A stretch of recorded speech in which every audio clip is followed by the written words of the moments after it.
Assalamualaikum warahmatullahi wabarakatuh. Waalaikumsalam warahmatullahi wabarakatuh. Alhamdulillahirabbil alamin wa bihi nasta'in ala umuri dunya.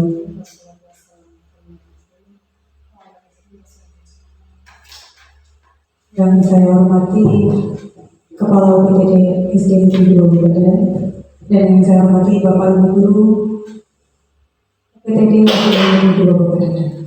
Pertama, mari kita panjatkan bersyukur atas rahmat Allah sehingga kemurahannya kita diberi nikmat sehat sehingga di siang kali ini kita dapat berkumpul dalam rangka sosialisasi atau diseminasi budaya positif program pendidikan calon guru penggerak Angkatan 11 Kabupaten Indramayu. Salawat salam marilah kita sanjungkan kepada Nabi Agung Nabi Muhammad SAW. Semoga kita termasuk golongan yang telah diberi syafaat. Amin amin ya rabbal alamin. Bapak Ibu Guru, saya ucapkan terima kasih untuk waktu dan kesempatan serta kesediaannya sehingga di siang hari ini mungkin biasanya kita sudah agak santai, tapi saya merepotkan Bapak Ibu untuk ini. Dan permohonan maaf juga dari saya mungkin dalam kegiatan ini persiapannya kurang matang sehingga ada hal-hal yang kurang berkenan di hati Bapak Ibu. Dan di siang hari ini ada salah satu teman kita, rekan kita yang tidak bisa hadir karena sakit. Semoga beliau segera sehat kembali. Bapak Ibu, mungkin Bapak Ibu bingung sebenarnya apa sih budaya, kegiatan apa sih sampai mengumpulkan Bapak Ibu Guru semua. Di sini saya jelaskan sedikit Bapak Ibu, untuk kegiatan hari ini adalah diseminasi budaya positif. Mungkin Bapak Ibu masih asing dengan kata diseminasi apa sih? Yang saya ketahui untuk diseminasi adalah memberikan informasi yang harapannya dapat memberi rasa sadar kita dari informasi itu untuk diterapkan dan bermanfaat khususnya di sekolah. Sehingga dari hasil pemaparan yang nanti bersama saya untuk budaya positif bisa diterapkan, harapannya seperti itu. Namun sebelum kegiatan atau pemaparan diseminasi budaya positif ini, saya mohon sambutan sepatah dua kata dari Ibu Kepala Sekolah atau yang mewakili di sini Ibu Nurul Hofiah. Kepada Ibu Nurul Hofiah disilahkan. Bismillahirrahmanirrahim. Assalamualaikum warahmatullahi wabarakatuh. Waalaikumsalam warahmatullahi wabarakatuh. Alhamdulillah, puji syukur kehadirat Allah Subhanahu wa taala. Di siang hari ini kita bisa berkumpul dalam keadaan sehat walafiat. Saya mewakili kepala sekolah karena kepala sekolahnya sedang penelitian tesis. Di sini rekan kita yaitu Ibu Ani dan Yati sedang melakukan CGP dan sekarang akan memaparkan tentang diseminasi budaya positif, terutama bagi kita sendiri sebagai pelajar, sebagai guru supaya lebih paham bagaimana meningkatkan budaya positif itu masih kurang memahami, agar kita pahami bersama melalui penjelasan atau pemaparan dari Ibu Ani dan Yati. Kiranya itu saja sambutan dari saya sebagai wakil dari Kepala Sekolah UPTD SDN 2 Babadan. Terima kasih. Billahi taufiq wal hidayah. Wassalamualaikum warahmatullahi wabarakatuh. Waalaikumsalam warahmatullahi wabarakatuh. Terima kasih untuk sambutan dari perwakilan Kepala Sekolah oleh Ibu Nurul Hofiah. Ya, Bapak Ibu tadi sudah disampaikan oleh Ibu Nurul Hofiah. Semoga dengan sosialisasi ini kita bisa menerapkan budaya positif di sekolah sehingga kita menciptakan lingkungan atau iklim yang berbudaya positif. Mungkin seperti itu Bapak Ibu. Bapak Ibu mohon izin saya berdiri. Ya, Bapak Ibu, di sini saya sampaikan kembali untuk kegiatan hari ini adalah diseminasi budaya positif. Tadi sudah sedikit saya jelaskan, diseminasi itu intinya mensosialisasikan informasi yang terkait dengan budaya positif. Saya perkenalkan kembali Bapak Ibu, barangkali lupa dan masih belum hafal dengan nama saya. Perkenalkan, saya Aida Nyati Patamji. Ya, dan saya sekarang menjadi calon guru penggerak angkatan 11 di Kabupaten Indramayu.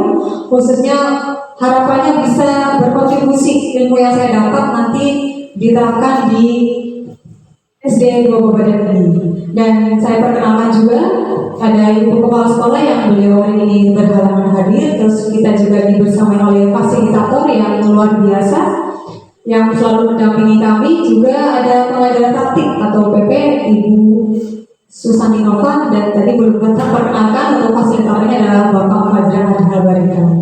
Ya, semoga nanti bisa melangkah ke sana ya Bapak Ibu. Dan ini Bapak Ibu harusnya personil kita kalau lengkap ya, ada 7 tapi ada 2 yang berhalangan hadir. Ini sudah ada Pak Tanjin ya, Pak Tanjin. Kalau kemarin belum ada Pak Tanjin, ini sudah saya khususkan untuk foto supaya ada Pak Tanjinnya. Semoga berkenan ya Pak Tanjin ya. Ya, Bapak Ibu, saya ingin bertanya Bapak Ibu, apakah Bapak Ibu bahagia menjadi seorang guru? Dan apa alasannya? Boleh bantu menjawab mungkin, silakan. Ya mungkin mana Bu? Ya, saya bangga sekali menjadi seorang guru karena seorang guru itu memberikan ilmu atau memperpanjang istilahnya kata supaya anak didik kita menjadi anak yang soleh-soleha, terus berinovatif, kreatif gitu kan. Jadi saya bangga sekali kalau menurut ajaran agama Islam katanya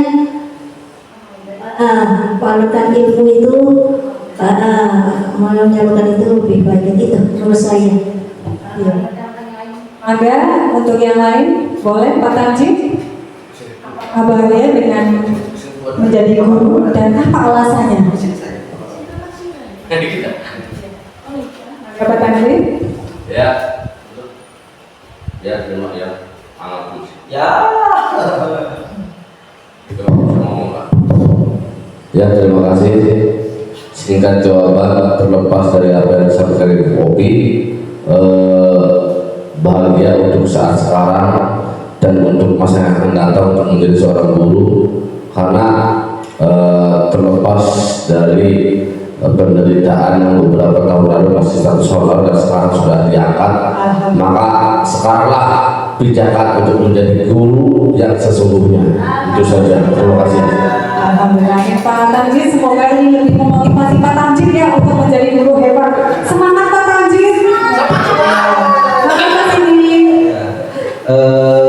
Sama saya bersama dan banyak bahagia. Bayar apa alasannya? Karena PNS. Jangan dikasih. Bercanda. Ya intinya sih gini, bahagia kenapa? Karena kita bisa mengajarkan setidaknya ini kita itu mengajarkan sesuatu itu amal jariah, amalnya itu akan bertemurun. Karena apalagi ngajar anak SD, anak dasar. Karena saya pernah baca di mana gitu, ada Syekh besar di Al Azhar mengatakan saya tuh pengen Syekh itu, ibaratnya rektornya lah atau profesornya itu, mana saya pengen ingin mengajar madrasah diniyah awal. Karena apa? Aba-aba itu dasar itu yang bakalan diingat sama anak dan jariahnya tuh tidak akan putus, apalagi mengajar membaca, menulis, begitu itu jadinya tidak akan putus. Luar biasa ya Pak Sidik ya. Oh ya bukan. Tenang, tadi bercanda ya, saya kasih sama jawaban ya untuk motivasi ya. Maka Bu Ayana, boleh Bu Ayana bangga tidak di Bu Ayana selama ini menjadi guru yang sabar luar biasa, berpuasa satu Bu Ayana. Ya sama saya juga, ya sangat bangga sekali jadi seorang guru yang ini nantikan anak-anak seperti itu. Ya melanjutkan Pak Sidik Pak Ibu Opi juga sama itu. Nah, luar biasa ya jawaban Bapak Ibu. Nah, ternyata hasil dari survei itu memang ada beberapa penyebab dari guru itu menjadi bangga dengan profesinya. Memang ada yang untuk guru ya, karena guru SD di tingkat SD ada yang senang menjadi guru karena bertemu anak-anak. Ya, senang, ada rasa bahagia ketika berjumpa dengan anak, dengan polanya, dengan lucunya, dengan menggemaskannya ya. Mungkin itu menjadi dinamika sendiri, pengalaman sendiri, bahkan menjadi kesenangan sendiri mungkin ya pengalamannya. Kemudian mungkin ada yang menjadi bangga jadi guru karena ada peningkatan karir seperti itu. Mungkin ada yang berorientasi jabatan, itu ada ya Bapak Ibu. Kemudian gaji tadi disampaikan Pak Sidik ya, itu tidak memungkiri ya, tidak memungkiri. Terus amal jariah memang itu semoga menjadi niat pertama ya Bapak Ibu, supaya kita memang diniatkan untuk akhirat dan mendapatkan akhirat. Kalau masalah gaji ya memang kita harapkan, tapi itu bagian dari bonus. Apalagi yang sudah sertifikasi itu bagian dari bonus yang sebenarnya perlu dipertanggungjawabkan ya. Nah, ini harapannya juga untuk Bu Hayana, semangat ya Bu Hayana. Kami mendoakan semoga Bu Hayana segera bisa menyelesaikan pendidikan dan juga bisa masuk dalam untuk yang di program pemerintah sekarang ini untuk guru adalah P3K.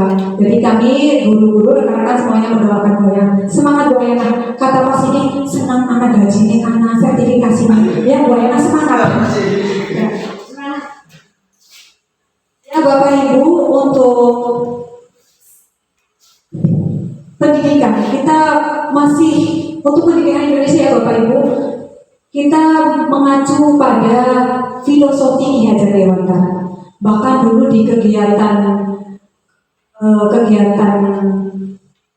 Rupol ada pertanyaan, kenapa sih Indonesia mayoritas Islam kok seakan-akan kiblatnya ke Ki Hajar Dewantara bukan ke Al-Quran hadis? Ada yang mempertanyakan seperti itu. Mungkin kalau saya pribadi, kita kan Indonesia bukan walaupun mayoritas Islam tapi ada keyakinan yang lain, kita juga menghargai. Tapi menurut saya Ki Hajar Dewantara ini juga sudah backgroundnya sudah wali kan, sudah ulama. Saya yakin beliau mengambil filosofi itu berdasarkan atau yang diambil dari Al-Quran dan hadis. Menurut saya itu tidak perlu dipertanyakan ya. Ya mungkin beliau inginnya sesuai karena mungkin saking fanatiknya atau bagaimana, saking cintanya dengan Islam sehingga inginnya itu dasarnya Al-Quran hadis. Tapi menurut saya beliau sudah mengambilnya di situ. Dan di sana beliau, saya mengutip di filosofi Ki Hajar Dewantara, di mana kita guru sebagai petani Bapak Ibu. Kalau petani kan tugasnya apa sih? Menyiram ya, menyiram, memupuk, menghilangkan hama. Tapi apakah kita bisa membuat tanah? Apakah kita bisa membuat benihnya itu sendiri? Kan tidak. Dan di sini ibaratkan peserta didik itulah bagian dari si biji atau benih. Benih itu kan dari mana nih dapatnya? Kan kita punya, misalkan petani punya padi, punya jagung, dengan bibit yang berbeda tentu bijinya pun berbeda dan hasilnya pun berbeda. Dan di sini kita harus meyakini bahwa peserta didik itu memiliki kodrat alam, kodrat zaman yang memiliki karakteristik yang berbeda, sehingga kita harus melihat itu. Tidak bisa menyamaratakan bahwa peserta didik itu sama, karena memiliki karakter yang berbeda. Dan di proses pendidikan itu kita mengajarkan atau memanusiakan manusia. Mungkin berbeda dengan paradigma dulu ya. Saya kecil mungkin Bu Opi dari pendidikan dulu seperti apa kerasnya. Yang diterapkan mungkin memang paradigmanya seperti itu, anak harus dikasih. Tapi dengan paradigma sekarang, sebenarnya mungkin dari dulu ya, kalau Ki Hajar Dewantara dari dulu seperti ini, tapi mungkin untuk sosialisasinya belum sampai menjadi bagian dari kurikulum, atau menjadi bagian dari kurikulum tapi tidak dimutojolkan, sehingga banyak sekali hal-hal yang mungkin yang saya rasakan setelah mempelajari filosofi Ki Hajar Dewantara. Oh, ternyata selama ini pikiran saya atau yang saya terapkan ada yang keliru ya. Mungkin kalau dulu kita saya pribadi ya menuntut, karena dulu saya merasa kalau si A bisa, si B juga pasti bisa. Kalau si A sudah sampai begini, si B harusnya bisa. Saya dulu itu menuntut Bapak Ibu, tapi dengan mempelajari filosofi Ki Hajar Dewantara, oh iya ya, ternyata anak-anak memang harus kita melihat latar belakangnya, dari lingkungannya. Kembali ke kodrat alam, kodrat zaman. Jadi melihat ke lingkungan. Apalagi di zaman sekarang, Bapak Ibu, tentunya teknologi sudah menjadi salah satu makanan sehari-hari, dan kita harus sebagai guru memang kadang ketinggalan ya sama anak. Saya pribadi saya mungkin berbeda dengan Pak Sindi atau Pak Tamjid yang mungkin secara rating lebih ini, tapi saya sendiri kadang anak-anak sudah tahu ini, saya belum. Nah itu jadi PR kita supaya tidak sampai tertinggal dengan teknologi. Jangan sampai kita mah nggak ngerti. Ya memang sih kadang saya pribadi, apalagi dengan saya yang sudah ibu rumah tangga, ibu-ibu ataupun bapak-bapak yang sudah punya kesibukan, sehingga untuk teknologi kadang mungkin terpaksa ya, diawali dengan terpaksa dan menjadi terbiasa. Mungkin seperti itu. Next Bapak Ibu, nah ini Bapak Ibu, tentunya dengan filosofi Ki Hajar Dewantara, dengan menuntut harapannya menciptakan atau menghasilkan peserta didik yang menjadi yang Bapak Ibu impikan. Betul Bapak Ibu. Bapak Ibu tentunya mendidik ingin anaknya hasil ya, baik itu hasil dari kognitifnya ataupun dari etikanya. Jadi kita mendidik bukan hanya mengajar, tapi juga sebagai pendidik kita menuntun Bapak Ibu. Dan di sini Bapak Ibu harapannya menjadi atau menciptakan budaya positif. Bapak Ibu, apakah Bapak Ibu pernah mendengar kata atau kalimat budaya positif sebelumnya? Karena ini lumayan sedang digalakkan di kurikulum Merdeka ini, sehingga budaya positif itu sudah digaung-gaungkan dari tahun kemarin ya. Untuk di sekolah kita kan baru tahun ini ya full untuk kelas 1 sampai kelas 6. Tapi dari tahun kemarin kita sudah kelas 1 dan 4 untuk ikut kurikulum atau IKM. Jadi tentunya tidak asing. Boleh Bapak Ibu, apa yang Bapak Ibu ketahui tentang budaya positif? Ya, mungkin dari Bu Aina biar enak ya. Iya, Bu Aina. Seni. Budaya positif yang Bapak Ibu ketahui, dan bagaimana cara mewujudnya menurut Bapak Ibu? Budaya itu kan dihasilkan dari rasa, kerasa kan gitu. Perilaku lah gitu. Nah, positif itu kan baik gitu. Kecuali semua perbuatan positif kan baik. Kecuali ada satu positif yang itu positif ambil nikah. Bapak itu ya kayak budaya positif itu adalah jangan cuma positif yang jelek gitu. Positif ambil di luar nikah gitu. Lanjut ya budaya positif. Budaya positif itu adalah perilaku atau kebiasaan yang budaya itu biasanya sih diawali dari kebiasaan, terus lama-lama menjadi kayak kita perilaku kegiatan di sekolah yang positif. Jadi menurut saya pribadi budaya positif itu adalah perilaku atau kegiatan atau apa yang bersifat baik gitu, positif. Positif itu perubahan pokoknya lah. Iya, kecuali positif tadi satu. Iya. Atau dua positif narkoba. Oh iya. Dan nanti sama anak saya lain ya. Iya. Maka Ibu ada tambahan untuk budaya positif Ibu? Sama, ya. Ya Bapak Ibu tadi sudah sedikit disampaikan pas ini budaya positif ya. Positif ya kita tahunya positif itu baik, negatif itu buruk kayak seperti itu ya. Tapi ya betul. Dan di sini budaya positif untuk definisinya ya Bapak Ibu itu nilai-nilai, keyakinan-keyakinan, kebiasaan-kebiasaan di sekolah yang berpihak pada murid Bapak Ibu. Yang hal ini dilakukan agar murid dapat berkembang menjadi pribadi yang baik, penuh hormat dan tanggung jawab.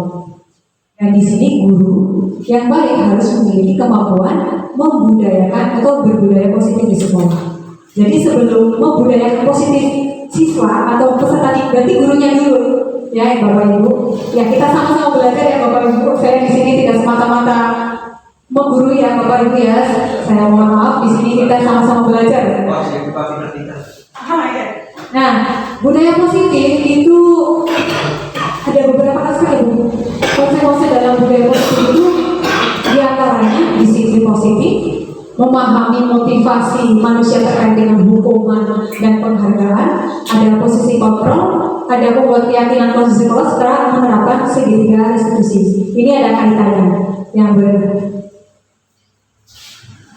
berkaitan dengan budaya positif. Dan Bapak Ibu boleh bertanya sendiri, apa sih bedanya budaya positif dengan disiplin positif? Dua-duanya pernah didengar ya Bapak Ibu ya. Tapi apa sih, apakah itu sama atau berbeda? Kalau berbeda, apa ya bedanya yang menurut Bapak Ibu? Boleh menyampaikan pendapatnya Bapak Ibu? Oh, masih iklan. Maka?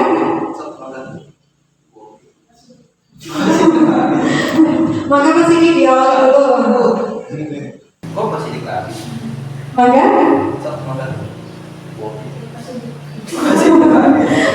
Maka kesini di awal dulu.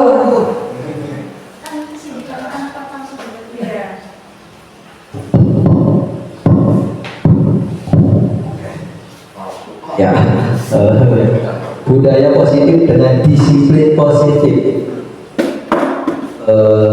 Sebelum jadi budaya itu diawali dengan biasanya kedisiplin. Jadi gini, melakukan kegiatan perilaku itu biasanya dipaksakan dulu, awal-awal dipaksakan dulu kan gitu. Anak-anak bangun sekolah berbaris misalnya gitu, berbaris. Yang tadinya tidak suka berbaris, awalnya berbaris gitu. Nah, itu kan pendisiplinan dulu, pendisiplinan kebaikan gitu.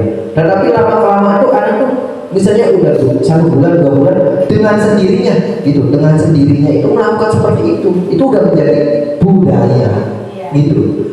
Ya itu. Iya. Saya sih hanya sekedar gitu aja. Iya. Gak ngerti sih, CGP apa? Angga Pak Tanjin, apa sih yang Pak Tanjin tahu atau perbedaan apa sih antara budaya positif dengan disiplin positif? Ya, terima kasih atas waktunya. Budaya positif, disiplin positif itu adalah dua karakter di mana keduanya itu memiliki sedikit tentang paham perbedaan ya. Budaya itu merupakan bagian dari kultur ataupun adat ataupun suatu kebiasaan dalam ranah lingkungan sekolah. Itu jelas bahwa guru sebagai ujung tombak harus memberikan sesuatu yang bersifat positif. Jadi apa yang diciptakan oleh guru, apa yang dipraktekkan oleh guru, kinerjanya bisa menjadi baik di mata murid, sehingga apa yang didapatkan tersebut bisa memberikan ataupun melahirkan sesuatu yang indah, mudah diingat oleh para murid. Oh iya, guru ini murah senyum, ramah terhadap para murid. Nah, sedangkan disiplin itu sendiri adalah suatu karakter ataupun pembiasaan di mana pembiasaan tersebut harus sedini mungkin kita terapkan kepada ranah lingkungan pendidikan, sehingga kedepannya disiplin itu menjadi suatu kebiasaan, sehingga dengan disiplin positif bukan merupakan sesuatu yang asing baik di mata murid maupun di mata para guru. Terima kasih Pak Tanjin, mantap. Mangga Ibu Opi, apa sih menurut Bu Opi perbedaan budaya positif dengan disiplin positif? Tadi sudah dipaparkan oleh Pak Sidik maupun Pak Tanjin tentang perbedaan budaya positif dengan disiplin positif. Jadi sudah tadi dipaparkan tadi. Jadi kita sebagai guru itu dari dulu juga guru itu panutan, ya panutan bagi siswa-siswanya. Jadi terlebih dahulu kalau kita sebagai guru itu harus mencontohkan bagaimana kita dalam disiplin, dalam segalanya lah kalau kita mencontohkan kepada anak yang baik. Jadi digugu dan ditiru. Nah itu kalau seorang guru itu, karena tadi budaya positif maupun dengan disiplin positif itu sudah dipaparkan oleh Pak Sidik dan Pak Tanjid. Jadi itu sudah saran saya. Jadi kita ini sebagai guru tuh digugu dan ditiru oleh anak-anak didik kita supaya anak kita menjalankan disiplin maupun budaya positif. Itu saja. Terima kasih. Ya, terima kasih Bu Opi. Maka Bu Ayana. Ya menurut saya sama seperti guru yang lainnya seperti itu Bu. Iya, kira-kira. Iya. Ya, terima kasih Bapak Ibu, jawabannya luar biasa. Nah, betul sekali Bapak Ibu tadi yang disampaikan. Intinya masih sama ya. Kalau budaya lebih ke pembiasaan-pembiasaan yang menjadi budaya dilakukan setiap hari. Tapi kalau disiplin itu caranya mungkin bisa dengan membuat sebagai aturan, sebagai paksaan yang nantinya dengan sendirinya walaupun nanti ada yang punya alasan melakukan pelanggaran atau mengikuti aturan. Nah di situ ya kita disiplin positif adalah caranya, cara yang kemudian menjadi budaya yang dilakukan setiap hari. Nah sehingga dari kebiasaan tersebut, budaya tersebut tidak dipaksa lagi ya Bapak Ibu ya. Di sini apa sih manfaatnya disiplin positif? Yang pertama mengajarkan anak bertanggung jawab ketika walaupun mungkin diawali dengan paksaan, terus menumbuh kembangkan nilai-nilai kebajikan.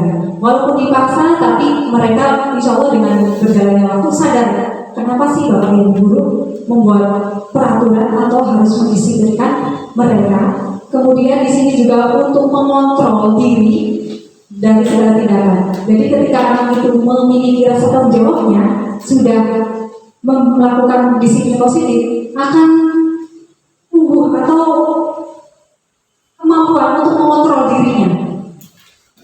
Terus juga disiplin positif dapat memahami dan menyadari motivasi internal, bukan akibat paksaan. Jadi mungkin diawali paksaan, tapi karena sering dilakukan dan timbul kesadaran menjadi motivasi internal seperti itu Bapak Ibu.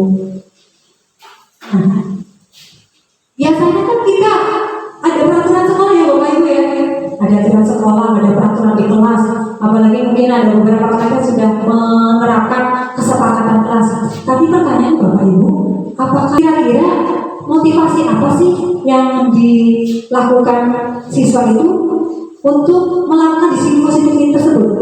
Jadi siswa mengikuti aturan itu atau melakukan disiplin positif tentunya ada motivasi. Ya Bapak Ibu. Nah, kira-kira motivasinya apa ya Bapak Ibu? Anak-anak melakukan atau mengikuti disiplin positif. Mungkin bahasa-bahasanya anak-anak menaati peraturan itu karena apa? Menurut Bapak Ibu, kenapa ya mereka menaati peraturan yang ada? Monggo Bu dari Bu Ayana yang dekat.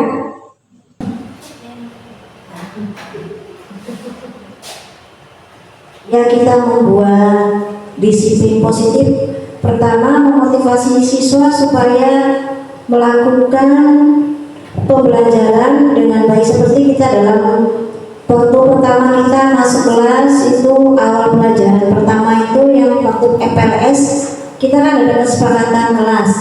Di kesepakatan kelas itu berarti kalau siswa yang melanggar dari kesepakatan kelas tadi kan kita akan gimana konsekuensinya. Ya, misalnya disiplin dalam piket. Nah, itu kan memotivasi apa? Supaya kelas kita bersih. Kan jadi kita tidak usah menyebut lagi kalau sudah ada jadwal piketnya. Dan di situ ada, kalau di kelas 6 itu ada kesepakatan bahwa kalau sudah 3 kali berturut-turut tidak melaksanakan piket, nah itu nanti siswa itu sendiri yang melaksanakan piketnya. Jadi memotivasi siswa supaya disiplin waktunya atau sesuai dengan jadwalnya, baik disiplin waktu belajar maupun disiplin waktu kegiatan yang lainnya. Itu saja. Terima kasih. Terima kasih Bu Opi. Bu Ayana boleh? Kenapa Bu Ayana tadi dulu nggak apa-apa? Bu Ayana nggak apa-apa? Iya. Ya itu sudah. Jangan ada rasa takut, rasa bersalah, nggak ada yang salah di. Ya itu sama kayak Bu Upi seperti itu. Ya. Bukan pada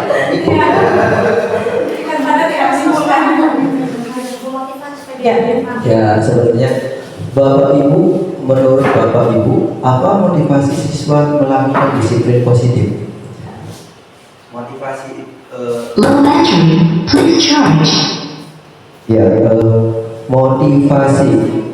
motivasinya ya agar anak menjadi entah anak, entah guru, entah itu menjadi budaya yang baik. Motivasinya kan disiplin positif kan tujuan akhirnya menjadi kebiasaan yang positif.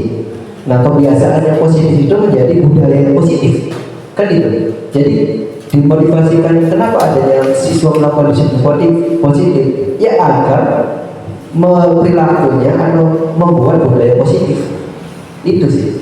Jadi adanya piket, adanya kesepakatan kelas, kayak piket itu menunjukkan tanggung jawab. Kesepakatan kelas misalnya itu biar berjalan rapi, misalnya kayak misalnya ke apa sih peraturan kesepakatan kelasnya kalau misalnya mau keluar mau ke toilet harus izin berapa orang, itu kan sebenarnya menumbuhkan siswa itu disiplin. Ketika awalnya itu disiplin itu kata sebenarnya sih konotasinya seperti kalau bahasa saya mah seperti apa, pemaksaan lah gitu.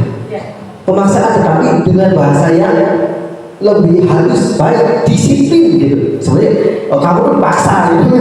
Gitu. Tetapi kan gak etis kalau ngomongnya itu maksudnya itu kata-kata kasar gitu. Disiplin positif itu. Jadi awalnya disiplin, lama-lama menjadi kebiasaan, setelah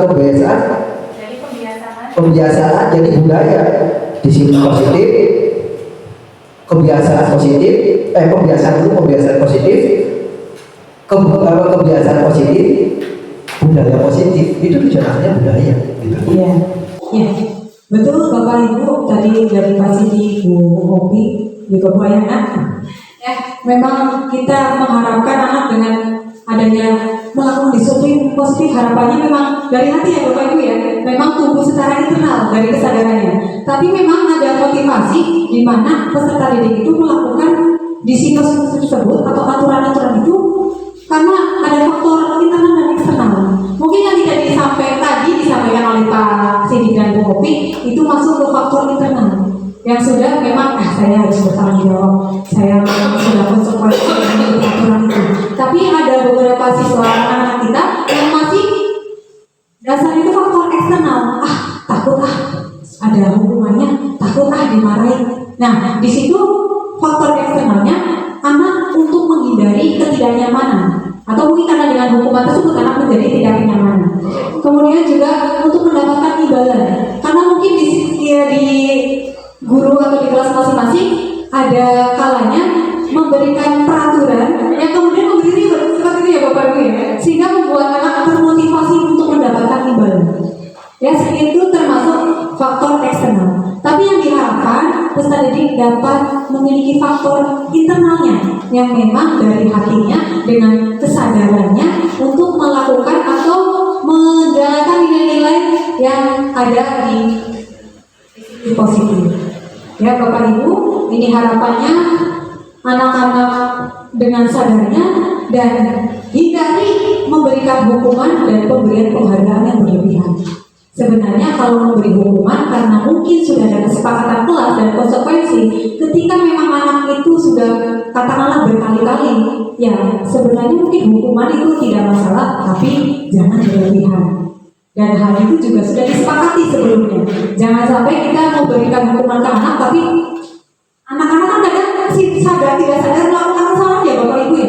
Kadang anak-anak itu merasa benar dengan melakukan kesalahan itu. Nah itu diawali dengan kesepakatan kelas yang kemudian menjadi kesepakatan bersama dan kita ada ke arah memberikan hukuman. Tapi di sini hukumannya tidak berlebihan ya Bapak Ibu ya. Itu pun hukuman untuk pelanggaran yang sifatnya memang kurang ditoleransi atau mungkin pelanggaran berat.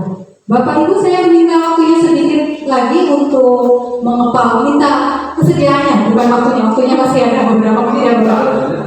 Mengepalkan tangan Bayangannya coba Bapak Ibu di kepala tangan itu ada sesuatu yang berharga dari Bapak Ibu.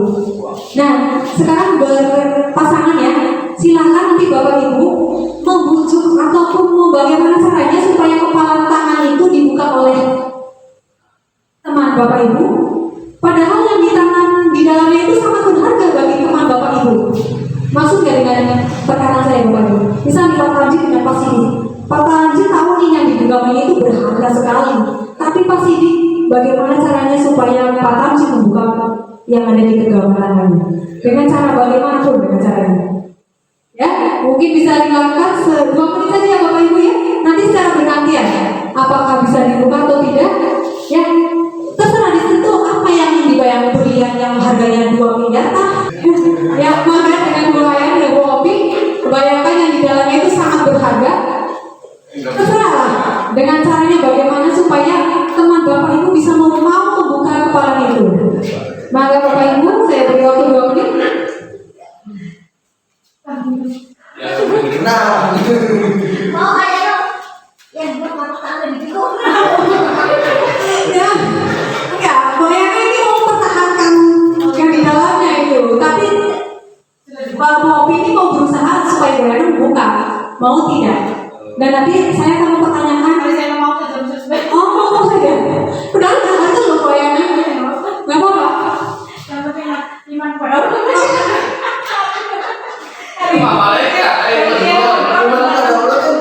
Bener bu. Ini jangan hanya membayangkan apa bu? Bener 2 minggu 2 miliar diminta bobi boleh. Nggak mungkin kekuasaan nih. Silakan ya. Terserah mau dengan ancaman, dengan rayuan atau bagaimana maka. Pada juga telat. Kemarin Maka Bapak Ibu saling merayu atau terserah bagaimana caranya. saya kasihkan aja. Waduh bener nih. Kekuasaan dikasihkan ke orang lain. Iya. Tapi diracun dikit. Kekuasaan. Bagaimana Bapak Ibu? Kalau saya tidak amanah, Beli kekuasaan. tapi saya akan membuat kita jadi orang yang tidak baik seperti itu. Jangan jadi karena Itu bukan kekuasaan yang tidak amanah, orang yang tidak amanah.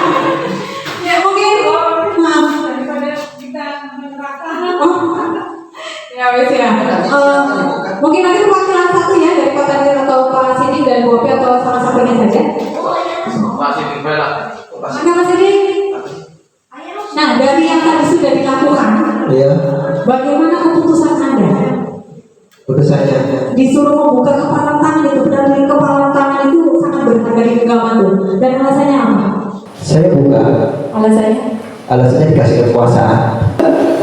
Ya tergantung pentingnya apa sih tadi itu waktu saya tadi itu dibuka sih sama saya. Karena menurut saya ya segala sesuatu yang terlalu digenggam itu akan terasa sakit. Makanya tidak harus digenggam berat-berat gitu. Ini nanti kaitannya dengan disiplin positif ya, nilai-nilai. Nilai-nilainya kan nggak bisa disiplin positif ya, jangan terlalu saklek banget lah. Selama itu bisa ditolerir. Jadi ya karena kalau saklek banget sakit, makanya kalau digenggam terus sakit lama-lama. Ya buka sedikit, genggam lagi, buka sedikit, genggam lagi. Tantur lah, tantur. Berarti dikasih jalan di ini juga jalan ya? Iya, kayak orang cari istri juga tarik ulur dulu. Tarik ulur dulu. Tadi istri yang sini sudah ada semua ini ya? Ya. Iya, iya. Oke. Oke, aku mau dari kopi ya? Oh, iman Islam. Ya, tadi dia bilang ya, kalau misalnya malam itu benar berharga ataupun apa ya, kalau bukan terbaik untuk saya bukan.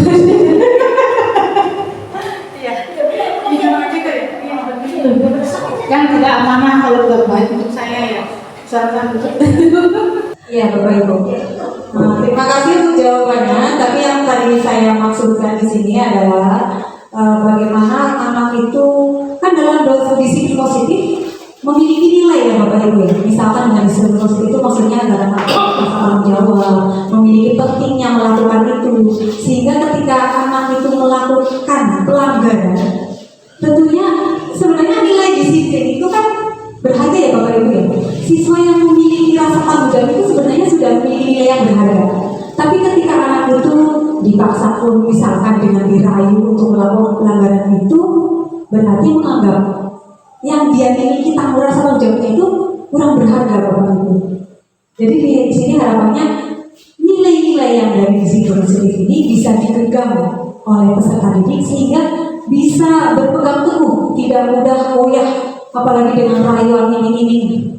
Ya, kalau teman-temannya, kan kadang ada ya teman-temannya mengajak, yuk bolos aja yuk. Lah, saya mah karena sudah memiliki rasa tanggung jawab, sudah punya prinsip lah. Mungkin anak itu dengan alasannya lainnya, enggak, saya tidak mau bolos, saya mau pergi sekolah saja. Tapi berbeda dengan anak yang belum memiliki prinsip atau tanggung jawab, mestinya akan ikut lah. Ya, ini contohnya. Ya, ini harapannya anak bisa menggenggam nilai-nilai dari disiplin atau budaya positif tersebut ya Bapak Ibu. Nah, pertanyaan selanjutnya, bagaimana sikap kita terhadap anak yang belum menerapkan disiplin positif? Gantung. kalau saya berani untuk anak yang belum menerapkan disiplin itu, saya kasih contoh ke anak yang disiplin. Iya, seperti itu. Terima kasih. Nah, atau mungkin di sini maksudnya melanggar peraturan. Kan di sini belum menerapkan berarti tidak melakukan seperti itu ya. Belum berarti masih ada kadang melanggar seperti itu. Contoh. Contohnya anak yang sudah menerapkan disiplin. Tinggal ikuti saja aja berikutnya. Ya mana kopi ini ada anak nih. Bagaimana kalau ada yang melanggar peraturan ini? Diapakan ini anak?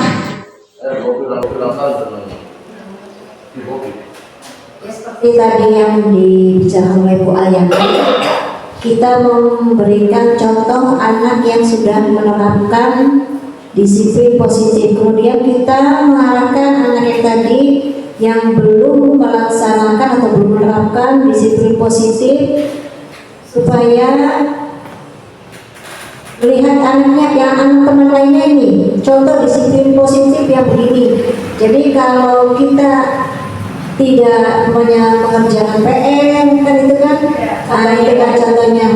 Misalnya, ini anak kalau kita tidak mengerjakan PR berarti kita kalau malam tadi berarti kita tidak belajar dong, kan gitu kan. Nah itu, oh iya Bu, nah itu kan secara tidak langsung kita memberikan perhatian atau memberikan nasihat supaya itu tadi belajar dan melihat jadwal pelajarannya dan berikan contoh yang sudah menerapkan disiplin tadi. Kita memberikan biasanya aplaus gitu kan, itu aja. Terima kasih. Ada tambahan dari Pak Siddiq atau Pak Tanjim?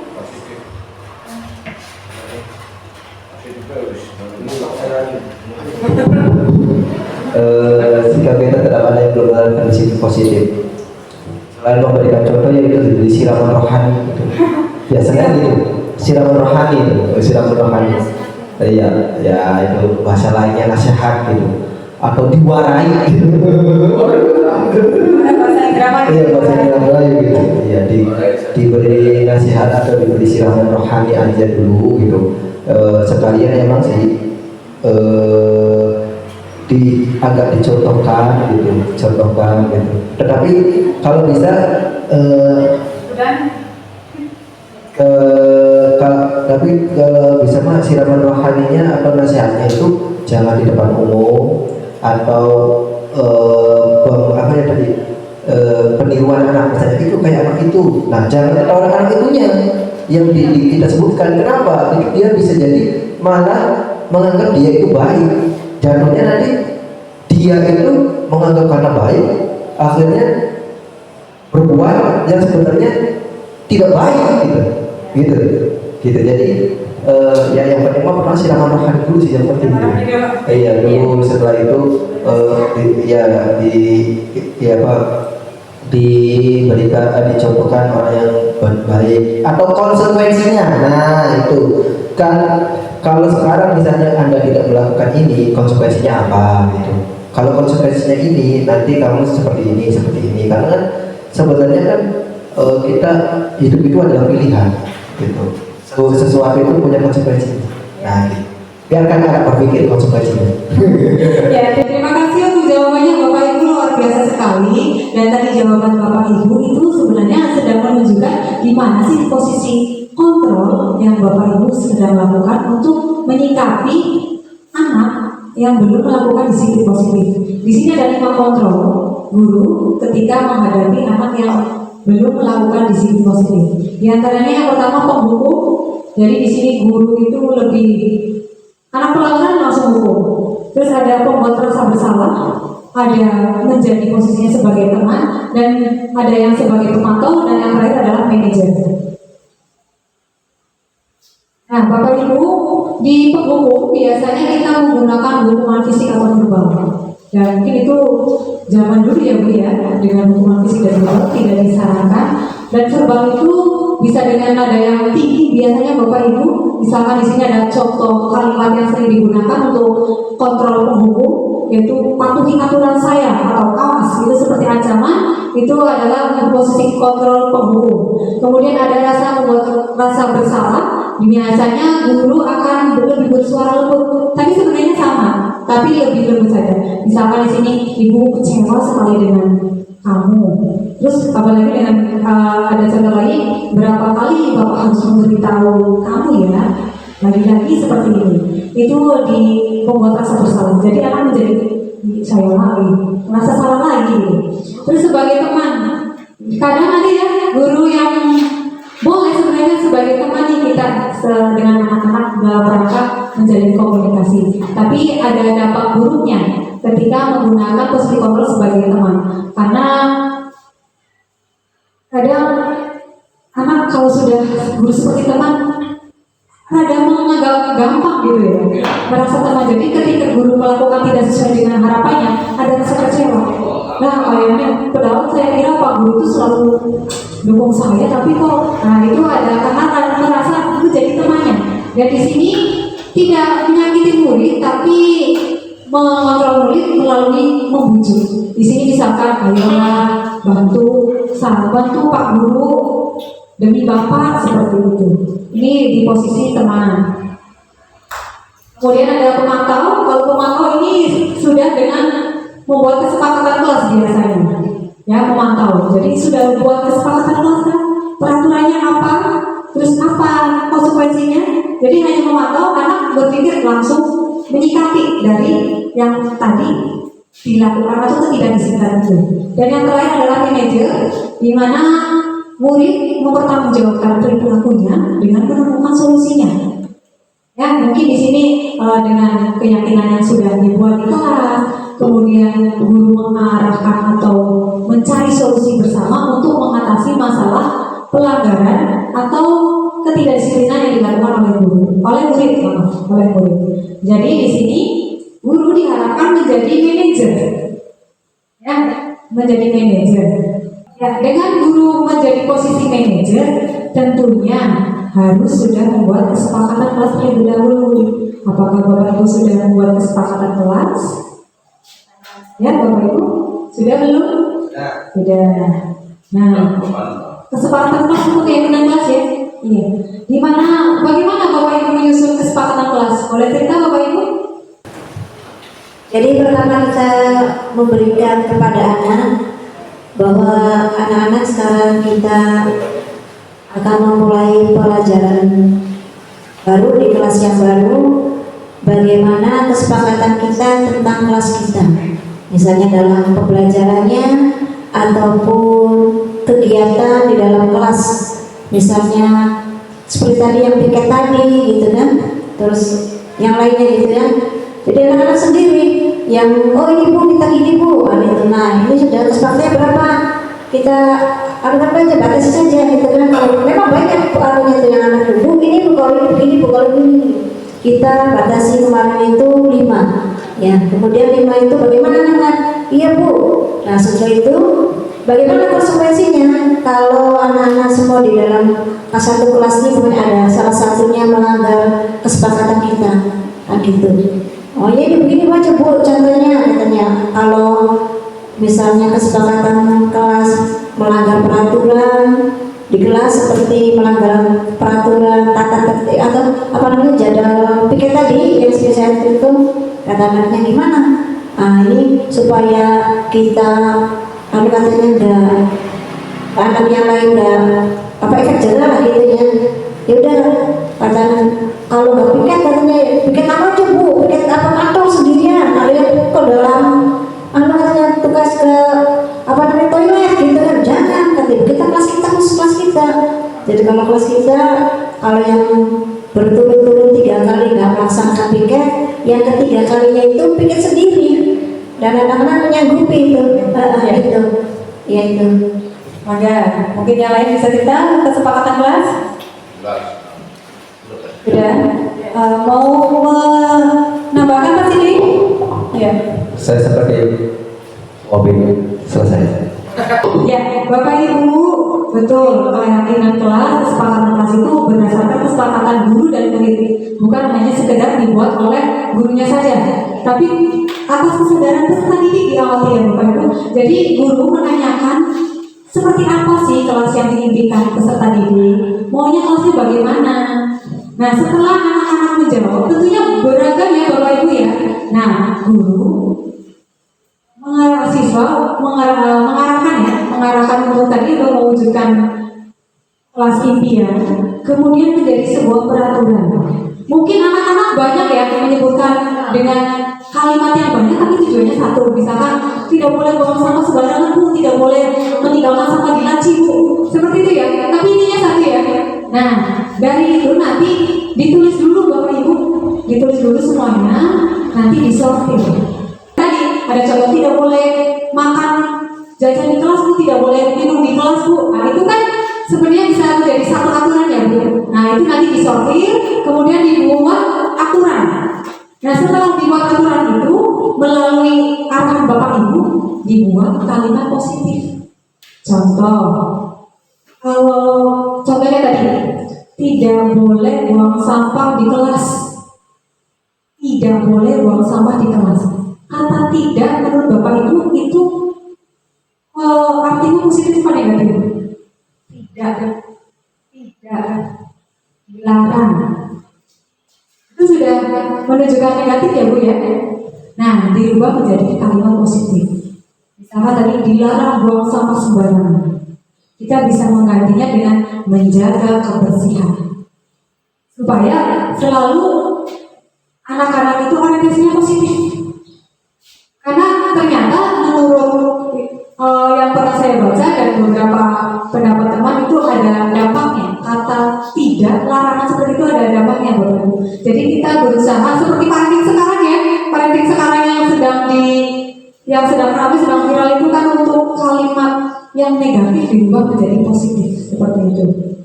Kemudian disepakati oleh siswanya, baru nanti dilaksanakan bersama. Kira-kira setelah membuat kesepakatan kelas, ada yang melanggar ya Bapak Ibu ya? Mestinya ada, saya yakin. Nah, apa sih alasan anak melanggar?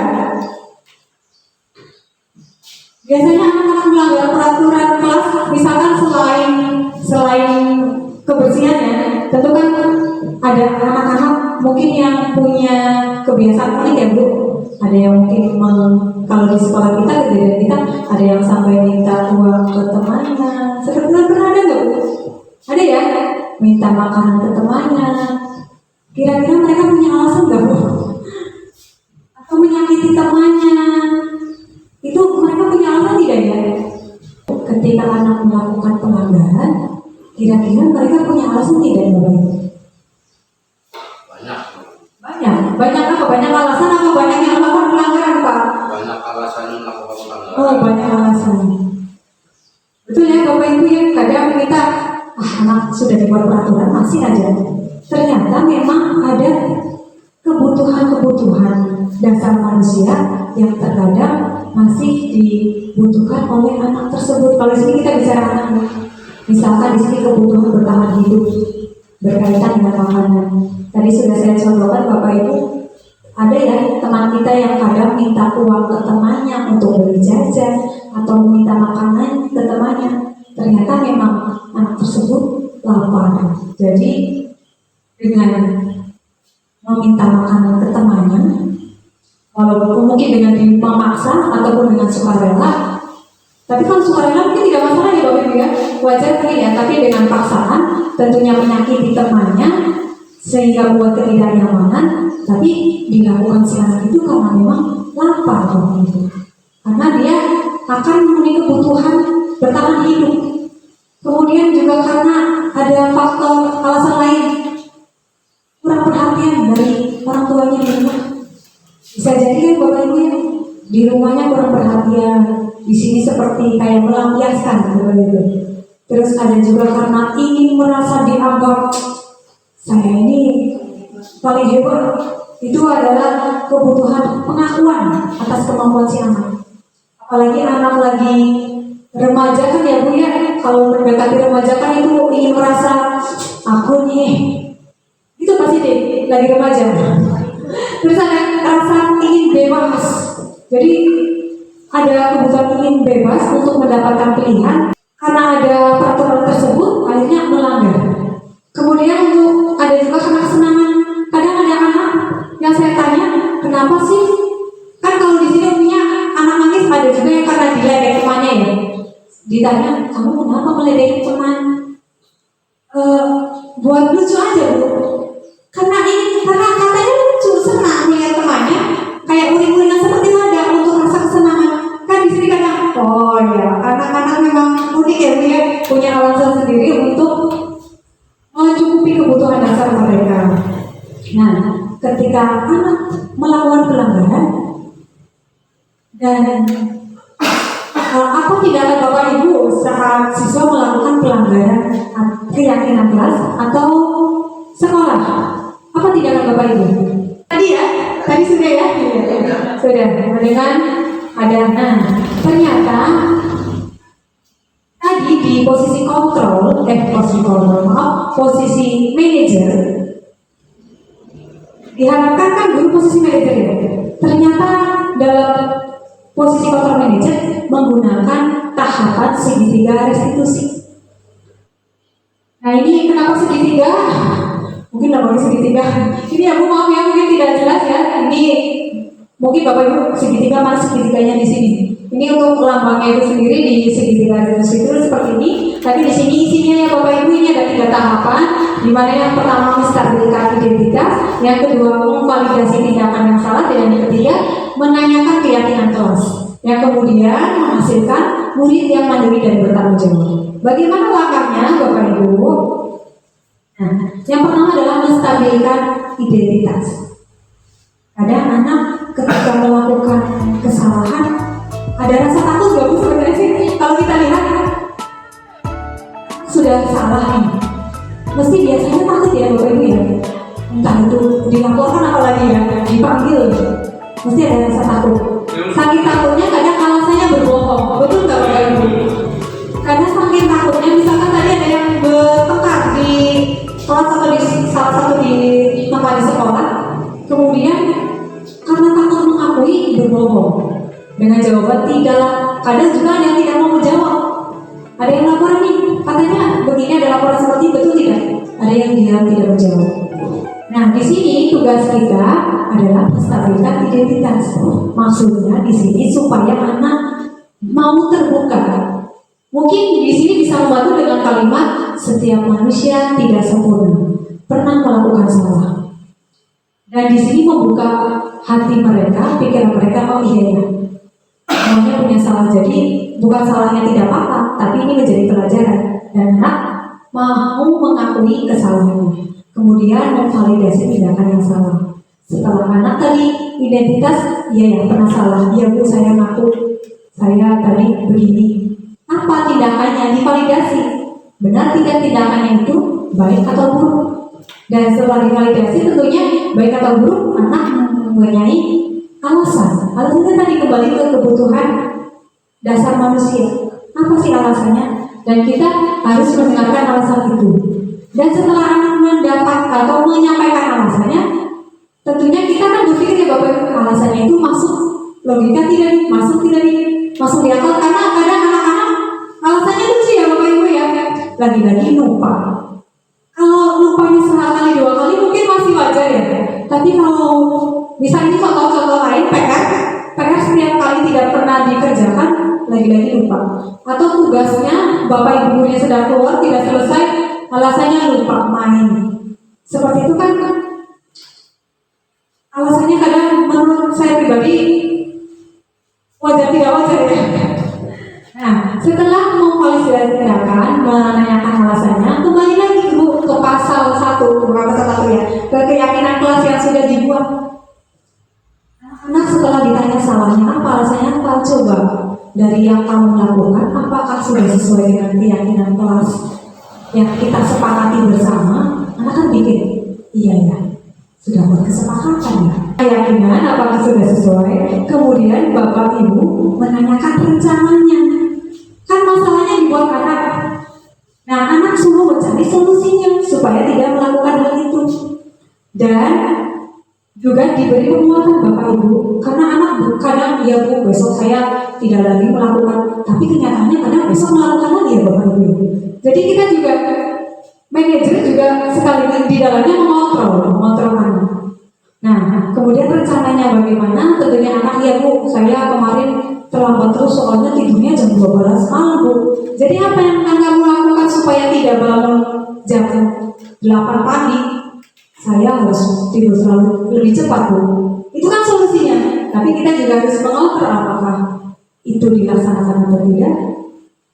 Nah, ya Bapak Ibu ya, itu untuk mengatasi masalah atau ketidakdisiplinan positif atau pelanggaran-pelanggaran yang ada di kelas ataupun di sekolah.